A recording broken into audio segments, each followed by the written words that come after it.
Herkese selam. YouTube kanalıma hoş geldiniz. Bugün sizlerle birlikte şerbetini anında çeken hamuru yağ gibi yayılıp gidecek. Ağzınızda eriyen çıtır çıtır çok lezzetli bir burma baklava hazırlayacağız. Tarifimizi denemeden önce önemli püf noktalarını ve detaylarını kaçırmamak adına videoyu en az bir kez izlemeyi ihmal etmeyiniz. Denedikten sonra ise deneyecek olanlara fikir olmak amaçlı lütfen yorum bırakmayı da unutmayın. Öncelikle işime hamuru hazırlamakla başladım. 1 adet yumurtayı uygun bir kaseye aldıktan sonra üzerine birer çay bardağı olacak şekilde sıvı yağ ve süt, birer kahve fincanı olacak şekilde yoğurt ve su, 1 paket kabartma tozu, 1 yemek kaşığı kadar sirke ve 1 çimdik de tuz ilavesi yaptım. Malzemeleri güzel kıvam alıncaya kadar çırptıktan sonra azar azar kontrollü bir şekilde un ekleyerek hamuru karıştırıyorum. Ben ölçü bardağımda 200 mililitrelik su bardağını baz alarak o şekilde toplamda 5 su bardağı kadar un ekledim. Her zaman söylediğim gibi kullandığınız unun cinsinden tutun yumurtanın boyutuna kadar mutlaka bir etki gösterecektir ve un miktarında oynama olacaktır. O yüzden kontrollü ilave etmeyi ihmal etmeyiniz. Hamurumuz ne çok sert ne de çok yumuşak bir hamur olmamalı. Kulak memesinden bir tık daha tok duran bir kıvamda olması lazım. Tezgahın üzerinde en az 6-7 dakika boyunca elastik bir kıvam alana kadar hamuru yoğurdum. Ardından eşit ölçülerde kesiyorum. Bu aşamada sizlere bir püf nokta vermek istiyorum. Özellikle bu şekilde hamurunuzu hazır ettikten sonra tekrardan işleme aldığınızda elinize yapışmıyorsa, mesela şu anda ben gördüğünüz gibi bezeleri hazırladım ancak elime hiç yapışmadı. Hamurun kıvamıyla alakalı kesinlikle değil, yeterince yoğurup yoğurmamanızla alakalı bir durum bu. Eğer yeteri kadar yoğurmuşsanız o hamur asla elinize bu aşamada yapışmaz. Eğer yapışıyorsa da mutlaka tekrardan yoğurup ardından devam edin. Ben toplamda 10 adet beze elde ettim. Altlarını ve üzerlerini bolca nişastayla nişastaladıktan sonra bir 10 dakika kadar dinlenmeye alıyorum. Ve hemen geçtim artık şerbeti hazırlamaya. İsteyenler şerbeti çok önceden hazırlayıp ardından o şekilde diğer işlemlere de geçebilirler. Çünkü şerbetimizi soğuk kullanacağız. 3'e 2,5 ölçüyle işime başladım. Yani 3 bardak şekere 2,5 kadar su ekledim. Aynı bardak ile ölçmeyi ihmal etmeyin. Önce şöyle bir güzel karıştırıp ardından kaynamasını bekliyorum. Kaynamaya başladı mı hemen içerisine bir ince dilim limon ve 1 yemek kaşığı kadar limon suyu ekleyelim ki daha sonrasında şerbetimiz şekerlenmesin ve en az 15-20 dakika orta ateşte güzelce kaynatalım. Şerbetin suyu tamamen çekip adamsı bir kıvam aldıysa artık hazır olmuş demektir. Yeteri kadar kaynatılmayan şerbet daha sonrasında hamur bir baklava demektir. O yüzden mutlaka kontrollü bir şekilde şerbetinizi güzelce kaynatın. Bu şekilde hazır olduğumu hemen ocağı kapatıp balkona soğumaya alabilirsiniz. Ardından geçelim artık hamurlarımızı tek tek hazırlamaya. Ben önce biraz oklavayla veya merdane ile büyütüyorum. Ardından tekrar açlama işlemine geçiyorum. Bu şekilde bana açıkçası çok daha kolay geliyor. İsteyenler direkt açma aşamasına da geçebilirler.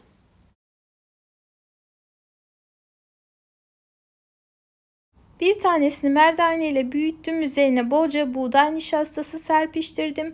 İkinciyi aynı eşit ölçülerde açmaya başladım.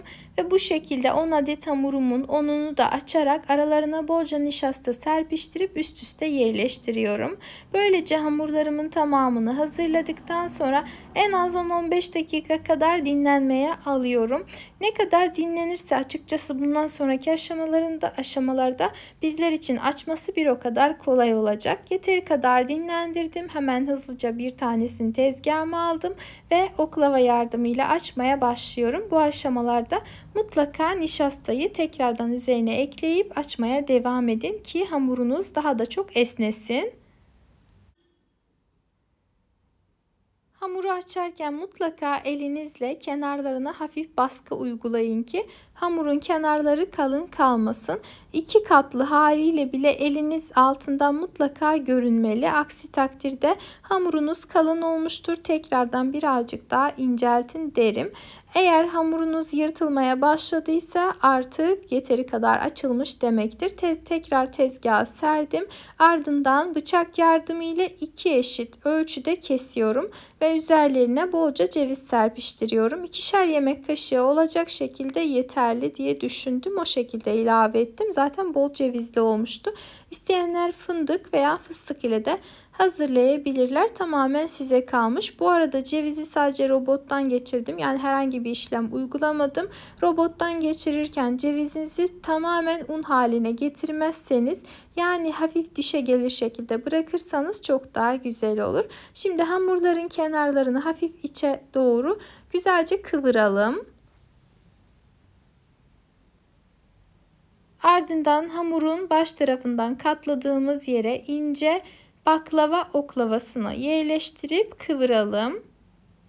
Bu şekilde kıvırdıktan sonra elimizle büzüştürüp hamuru şöyle hafif çevirelim ki uç kısmı birbirine yapışmış olsun. Ardından oklavadan çıkartıp geriye kalan hamurlarımıza da aynı şekilde şekil vermeye devam edelim. Bu arada daha önceki baklava videolarımda da sizlere belirtmiştim. Ben bu şekilde tatlılar hazırladığımda kesinlikle hamuru açarken mısır nişastası kullanmıyorum. Sadece buğday nişastasıyla açıyoruz. Eğer mısır nişastası kullanırsanız tatlınızdan mısır ununun, yani mısır nişastasının, yani nişastanın ağır kokusu ve tadı gelir. Aklınızda bulunsun, kesinlikle ve kesinlikle mısır veya farklı bir nişasta kullanmıyoruz. Sadece buğday nişastası kullanıyoruz.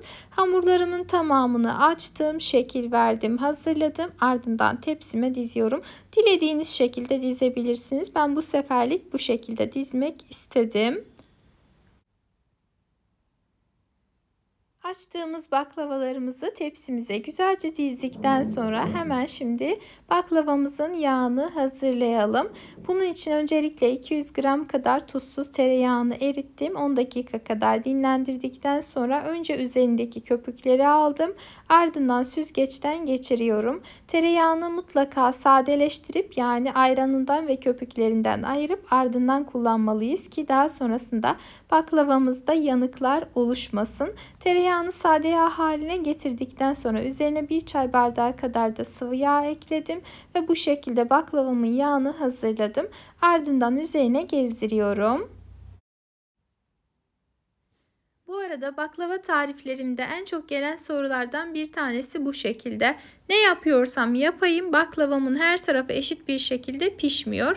Demek ki siz mutlaka bir hata yapıyorsunuzdur. En önemlisi de şudur: baklavanın her tarafı mutlaka eşit şekilde yağlanmalıdır. Her tarafını yağladıktan sonra ben genellikle mutlaka fırçayla tekrardan geçerim ki üzerinde kuru bir yer kalmadığından emin olayım. Eğer kuruluk kalırsa o kısmı bir tık daha koyu kızarır, eşit olmaz. Gördüğünüz gibi çok güzel eşit bir şekilde kızarmış. Tamamen istediğim gibi olmuş. Ben genellikle her zaman söylediğim gibi ağır ateşte mutlaka uzun süre güzelce pişiririm. Kendi fırınım birazcık hızlı pişirdiği için ben 155'i tercih ediyorum. Sizler de mutlaka önce kendi fırınınızı tanıyın, ardından tarifleri o şekilde deneyin. Eğer çok yavaş pişiriyorsa 160'da da pişirebilirsiniz. En az 55-60 dakika pişmesi lazım ki istediğiniz çıtırlıkta ve güzellikte olsun. Fırından çıkardıktan sonra ağda kıvamındaki şerbetini üzerine gezdirdim. Ardından tamamen çekmesini bekledim. Ben aslında hiç beklemedim çünkü anında çekti. Ama sizler mutlaka bekleyin. Ben hemen sıcak haliyle, yani tamamen soğumamış haliyle bile hızlıca sizlere gösteriyorum. Özellikle bir tanesini elimle bu şekilde parçalayarak göstermek istedim ki içerisinin şerbeti nasıl çektiğini göresiniz. Çünkü en çok gelen sorulardan bir tanesi de bu. Burma baklava yapıyorum, dışı güzel ancak içerisine hiç şerbet çekmiyor. Demek ki mutlaka küçük de olsa bir hata yapıyorsunuzdur.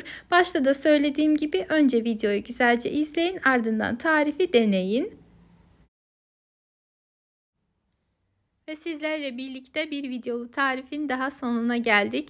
Daha fazla tarif için kanalımı ziyaret edebilirsiniz. Emeğime saygı olarak beğenmeyi, yorum yazmayı, kaydetmeyi, paylaşmayı da unutmazsanız çok sevinirim. Şimdiden hepinize hayırlı bayramlar diliyorum. Kendinize çok çok iyi bakın. Allah'a emanet olun. Yepyeni videolu tariflerde tekrardan sizlerle görüşmek ümidiyle.